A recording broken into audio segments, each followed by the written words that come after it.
Hey, fellow storytellers, let me ask you a question.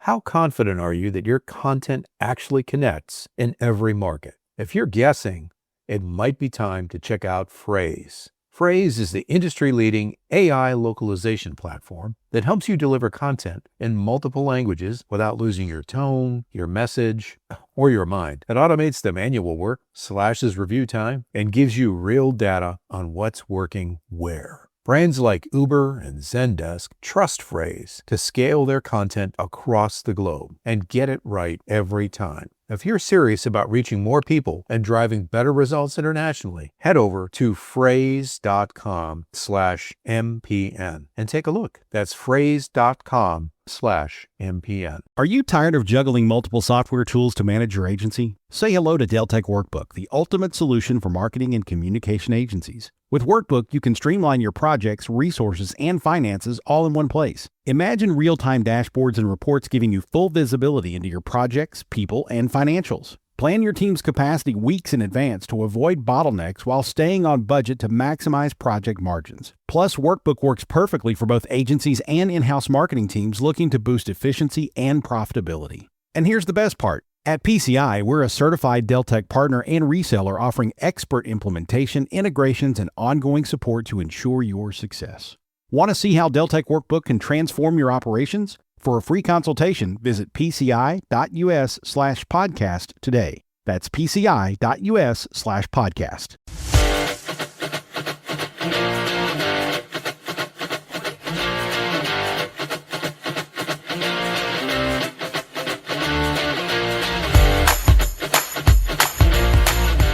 Hi, everybody. Welcome to this episode of Storylines Live, the only podcast that explores the power and the meaning of the most important story in business, the one that answers why somebody would buy from you, work for you, invest in you, or partner with you. At WordWrite, we call this your capital S story because it rises above all the others to define the very character and nature of your organization. In every episode of Storylines Live, we bring on guests who have great lessons to share about storytelling that can help you and your organization do a better job of sharing your story. Today, another Chapters with Paul episode, which is actually Chapters with Tara and Paul, if I'm going to be accurate here. Right. Welcome, Tara. Tara DeRazio, our content manager. Welcome, everybody. We are really going to dig into storytelling today. We are. We're going to talk about storytelling, how it relates to brands, and then, for listeners, what they can do to kind of integrate storytelling into their marketing efforts and kind of what that looks like for them. So I'm going to use my little cheat sheet for anyone watching on YouTube here. So let's talk about Apple. Yes, let's. Most people are familiar. You're either an Android or an Apple, but you're familiar either way. Yes. With these brands. In 2015, if you can believe it, they did the 10 years ago Shot on iPhone campaign. Yes. Which, if people remember this, so it was the iPhone 6S at the time, which, now we're at, 13, I think, right now. Sorry for dating actually, this. we're 16, 17 now.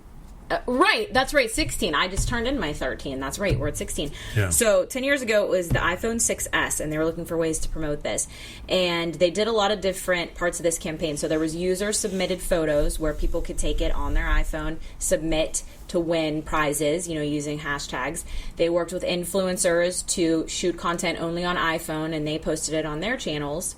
They also made a TV commercial fully shot on iPhone, and they did print ads, including billboards with showing the quality of the images through this. Mm-hmm. Impact of that, overall, 70 million interactions online with all of these things. Record high sales for the iPhone 6S.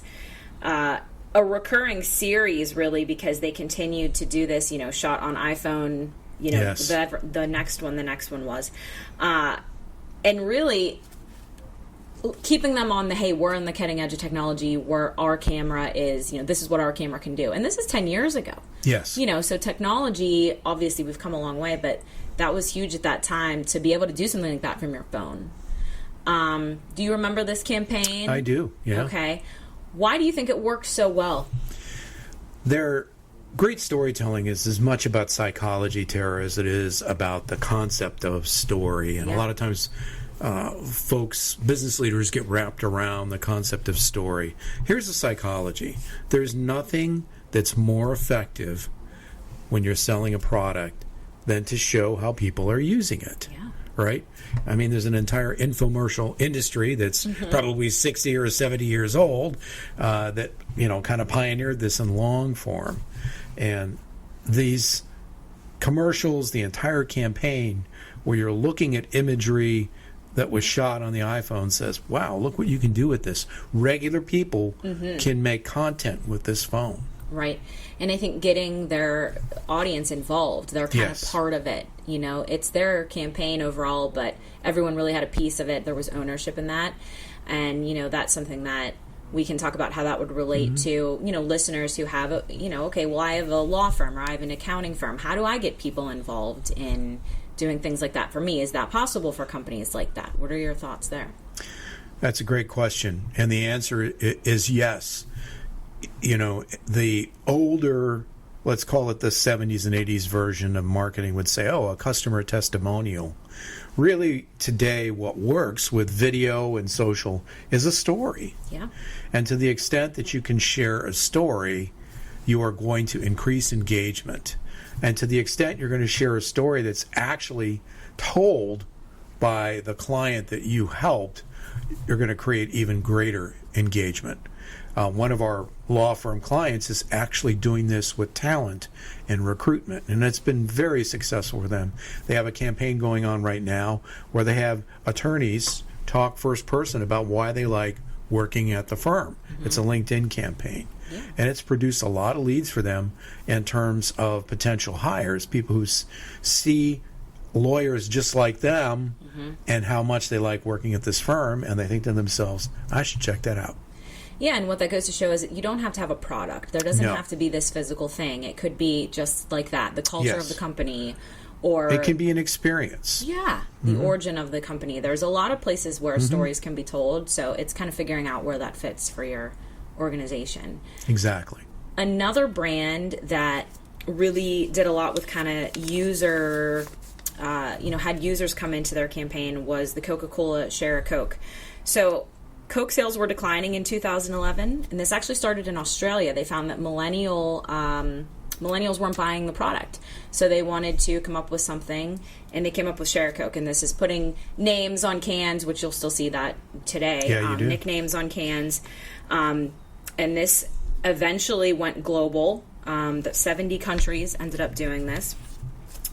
It had a huge media buzz around it, over 500,000 photos submitted from people, 800% website traffic went up, 1 billion impressions on social media over this, I think it was a 2-year campaign, $12.9 billion increase in sales. Yeah, it's staggering, isn't it? Why putting just someone's name on the can? What did that do? Why did that make such an impact? Again, great marketing and great storytelling is so much about psychology. Yeah. One of the fundamental business and self-help books in empires was Dale Carnegie and How to Win Friends and Influence People. And one of his statements in his book is that the most pleasant sound in the world, the most important word in the world to any person is their own name. And I have literally seen people in a Target or a convenience store or whatever going through the bottles of Coke to find one that either has their name, their kid's name. I was shopping with one of our daughters not too long ago in the store, and my wife wanted a Coke. And my daughter just reached in and pulled out a bottle and had her name on it. Yeah.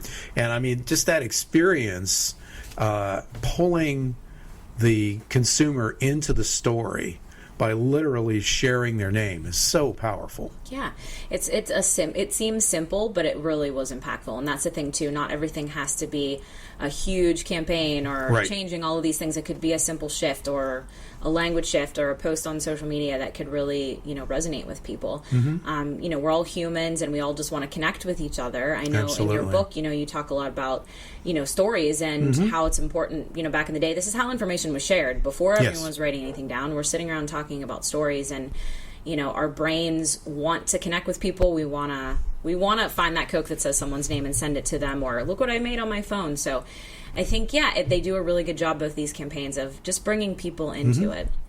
So a lot of the clients that we work with that, okay, you don't have this massive advertising budget, Right. and you may have to do things, maybe Right. it's just you or a small in-house team.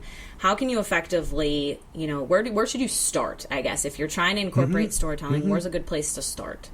Well, and let's dig into that right after this quick break. Okay.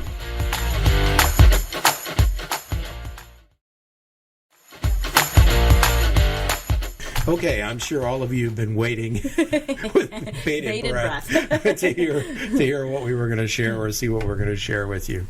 I often say, and Tara kind of hit it at this before the spot, when the first person who started a fire on purpose figured out how to do it, and they explained it to the second person, I'm sure that a story was involved. Right. I mean, this is how we communicate. In my book and in our work, we have a lot of research to back up the physiology, the biology of how our brains work. This is how we retain information. So where you start is by going back to the very elemental story. Who is your hero? What's the problem you're trying to solve? What's the ideal outcome? And when you're talking about customers, it's very common to talk about your brand story. And that is certainly one kind of story.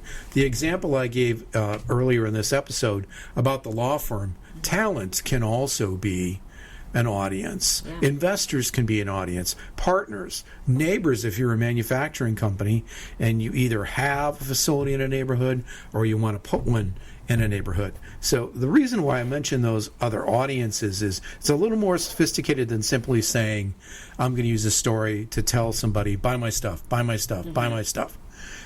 When you're trying to engage an audience, and in addition to finding your capital S story, I was also co-author in another book called Ready, Connect, Grow. And my chapter in the book is called Your Story is a Diamond with Many Facets. And this is the point that I make in that chapter, that, sure, some people go to work for Nike because they want cool gear, but after a while, it's a job. And they're there for other reasons, right? So this facet of the story, just like a diamond that attracts employees or investors or partners, is different than the one that's going to attract customers. And this is why you need to go to your overall story, just like that gem. A diamond is a diamond, right? It does have different facets, but the story needs to be the same, because you want your employees to be sharing the story with customers. You want your customers maybe to be sharing it with people who could invest in your company or partner with it. We could go on. And as you mentioned, Tara, we do a lot of work with B2B companies, and this is critically important to reach those audiences as well as the audience that's going to buy your product or service. Yeah, I'll play off your diamond analogy there. And, different shapes of diamonds, right? There's different styles, different personalities. Yes. So your story, if you want to have humor infused in it, if you're uber professional, it doesn't matter. It doesn't have to be one way or the other. So I think everyone finding out kind of what kind of story you want to tell and then how you want to tell it. Yes. You can tell the same story a lot of different ways. And if you're in a group of friends and they're all having a memory, each one's going to remember it differently. So, well, and that's also a critical aspect of telling a good story, is recognizing that not everybody sees the story the same way. Right. Exactly. Yeah. So, any lasting kind of takeaways as far as, you've been doing this for a long time? What are some impacts or just examples that you've really seen of how storytelling has maybe helped someone change the image of their brand, or, just give them something new out there? Well, I'll give you an example that's in a way kind of related to what we talked about with Apple earlier. If you're into extreme sports or outdoor stuff, maybe you might know the GoPro brand of cameras. Well, during COVID, what were people not doing, right? Yeah. So this will kind of tie together a lot of the elements we talked about today. That team was willing to think differently, and they ran a contest for user-generated content. They'd had some history with this, because going back about the time of the Apple campaign we were talking about earlier, a firefighter in California had been wearing a GoPro on a call. It was a fire, and he went in and he rescued a kitten. And that got so many impressions that they put together later this campaign that I'm describing. Well, a lot of fun videos were created. One of them was a fella in his bedroom. He put the GoPro on the ceiling, and he wanted to go skiing. And he used a white bed sheet and his skis, and he camped on the mountainside and everything. It was all on the floor of his bedroom, shot from the ceiling. And so that kind of combines all the elements we've been talking about. It's user-generated content. It's telling a story. It's using, in this case, the product to get it done. So I guess what I would say in sum about all this is it's helpful for any business, any organization to look at how others are having success and then ask yourself, how can we share our story in a way that breaks the typical rails or bounds of how we think we should share it? Exactly. And if you need help figuring that out, or you want to talk to us about our story crafting process or all the things that we do here at WordWrite, send us a message, find us online. We'd be happy to have a conversation with you, and we hope that you learned a little bit more about storytelling today, and let us know if you have any examples you want to share with us. We'd love to hear your feedback. Yeah, please share in the comments on the episode any good examples you have. And thanks for joining us for this episode. We'll see you next time on Storylines Live, the only podcast that explores the power and the meaning of the most important story in business, the one that answers why somebody should buy from you, work for you, invest in you, or partner with you. Your capital S story.